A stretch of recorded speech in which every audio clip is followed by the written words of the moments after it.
Now, moving on to our next speaker, we'd like to welcome to the stage Rosendo Faura.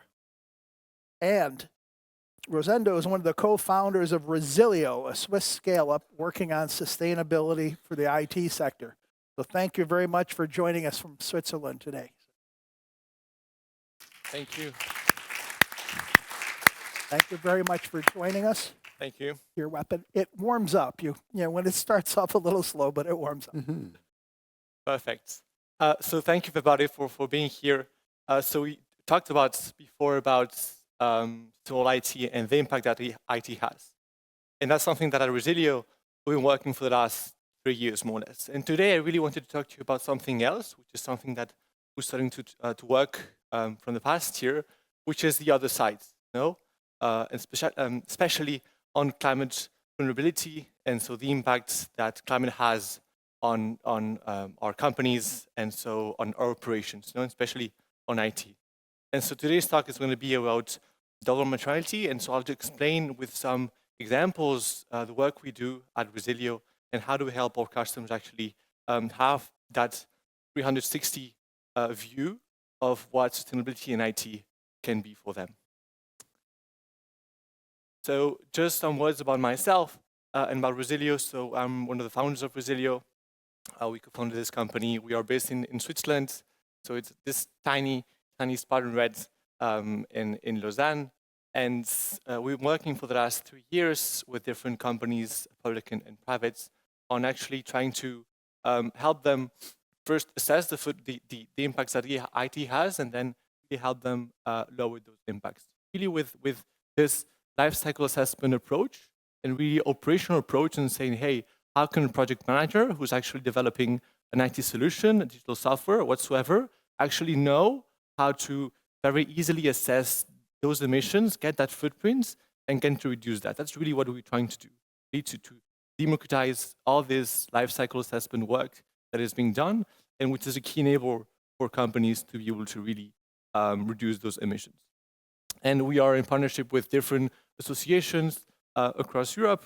So either Free ICT Europe, who is here represented, but also again, Green IT, Planet Tech Care, and also at some at international level as ITU. I'm actually one of the persons who works within ITU in the SG5 group, actually creating specific norms on how should companies and IT companies report on the footprints of their systems. And so before jumping onto the topic, I really wanted to give 2 examples on just explaining how climate has really an effect on IT. And so these are 2 events that happened in 2022 and 2024 that explain very well the problems that happen when people don't take into account climate issues when installing or putting in place IT operations. The first one was, well, I don't guess you heard about it. In July 2022, there was this big heat wave in the UK, and the problem with that is that it made some data centers shut down because the cooling systems were not prepared for that event. And so I think for 4 days, the whole IT system of the hospital crashed. And so they had to move to a paper-based operation. So when you're working in a hospital and you're actually saving lives, well, that is a big of an issue, and you can't just do nothing.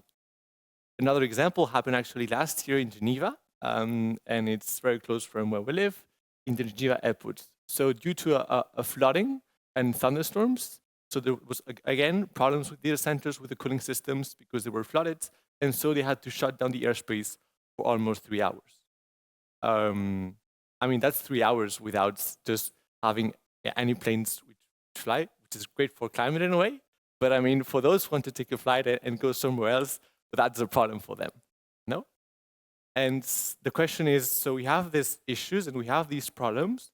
What can we do and what steps should we take to actually understand them, how to solve them? And what could we do to actually help these IT teams to be able to prepare them for these events? So I'm going to maybe show you our journey about Resilio and how we managed to actually create solutions and processes to now help those IT operation managers, data center managers to actually know what is the footprint, the emissions that IT has, understand the climate risks for their operations, and so what should they do in order to reduce that. So again, going back to the first topic, I talked about double materiality. It's very simple. At the end we have planet and organizations. I could have put people also, and then we have these two trends. Either climate adaptation or climate mitigation. And so the question is, what can we do with that for IT? What are key actions and processes that should be taken into account to really link both of these concepts and be able to create one single solution for any IT manager or someone who actually manages sustainability within the IT ecosystem. So the first thing we did at Resilio in 2021 was create this life cycle assessment tool, which allowed companies to actually assess and very simply understand the missions that the IT has. So either CIO, CTOs would directly put all the information about their, like all the CMDBs with all the information of their IT. So I have this amount of virtual machines, this amount of laptops, exactly, etc. And so that would give them graphs and different results that will help them understand first, where does the impact come from, and again, what actions could they take into actually reduce them. So that was the first thing we did. So and to phrase it somehow, it's called environmental accounting. Basically, saying how much is something, how much in terms of carbon is something. Going again into that trend, next year, we actually developed more features into those apps to really work on eco-design. Again, for digital services. So if you're designing a digital solution, well, you would like to forecast, as it was pointed before, what is going to be the emissions in terms of carbon of my service? Maybe now when I deploy it in 2 years, 3 years, 4 years, no?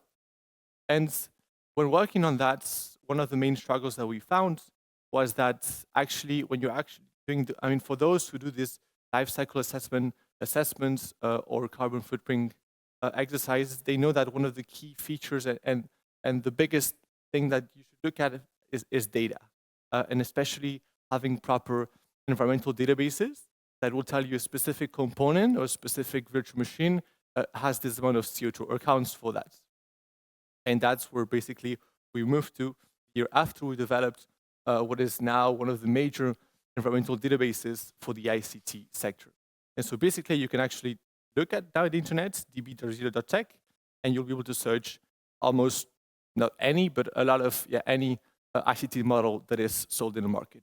Can be servers, can be virtual machine, can be a CPU, can be a RAM. And so with that database, we're able to actually provide our customers this database and with the tooling service so that it can very easily really calculate and assess the footprints of their IT operations. So whether you are a CIO or you actually are a telco provider, they can directly use those databases and that information to really quickly assess the emissions of their ICT ecosystem. And today we have clients who within a day, they can get, only within a day of work, they can get their first environmental results because it's very easy to understand and to play with. Because you don't have to think, oh, I should use this indicator or that value. You directly look at the component you have, but that you know, and it does the mapping directly to you. And finally, in 2024, we started working more on to develop specific tools for clouds and telco providers. And so we have these open source tools called Cloud Assess and Telecom Assess, which are based on ISO standards, PEF standards, but also on PFCS standards that we developed jointly with regulators such as ADEM, that allow companies to directly install these environments where they can directly calculate and assess the emissions of their operations. So for instance, I'm a cloud provider. I manage data centers, and I would like to tell my clients at the end of the month what are the emissions of my services. And so to do so, I just install this open source data, and I directly plug in with what I have. And so all the data is within my company. And so I don't have to worry about sharing that data with external sources, and I can directly make the calculations by myself. And lastly, 2024, we also started working on environmental risk assessment, which is exactly what I wanted to talk to you at the beginning of this talk. And so what does it mean now is that now we have all this panel of these sustainable IT solutions that we have, and also the ones on climate adaptation. And it might seem logic to you that there might be a way to actually link all of them. And that's really the work we're trying to do at Resilio, to really look at the whole ecosystem and the whole panel of solutions that a CTO, CIO, or just a tech company can use and install for him to actually manage sustainability. And maybe to deep down a bit more in a case study for the environmental risk assessments. So how does it work specifically with our clients? What do we do? Usually, we first look at the different sites that they might have within their operations, no? And then we layer that with different probability maps, which can be related to specific climate risks, such as heat wave, flooding, or other natural hazards, which could be the Spain's squid, in a way. I'm Spanish, so I can say it. So once you have that, then you will look at specific sites. And for each site, what we do is we actually link the specific characteristics of that site with the equipment that the site has and the specifications of the equipment. So temperature, humidity, and other aspects. And so with that information, we're then able to provide a first view on the overall risk the specific service has. Really, like not an infrastructure, but really a service, because you're not running data centers. Actually, what you're trying to do in this case is being able to access patient records online for a specific IPCC framework. And once we have this first view, then directly we can then work on continuity plans or other types of resilient infrastructure approaches to actually lower that risk. And so make sure that at the end of the day, whenever, if you're an IT provider, you're providing solutions for your clients, you have this full scope and full view of what should you do to be able to reduce the first environmental footprint that your IT has, but of course the risk that it also has related to climate change. And that's it.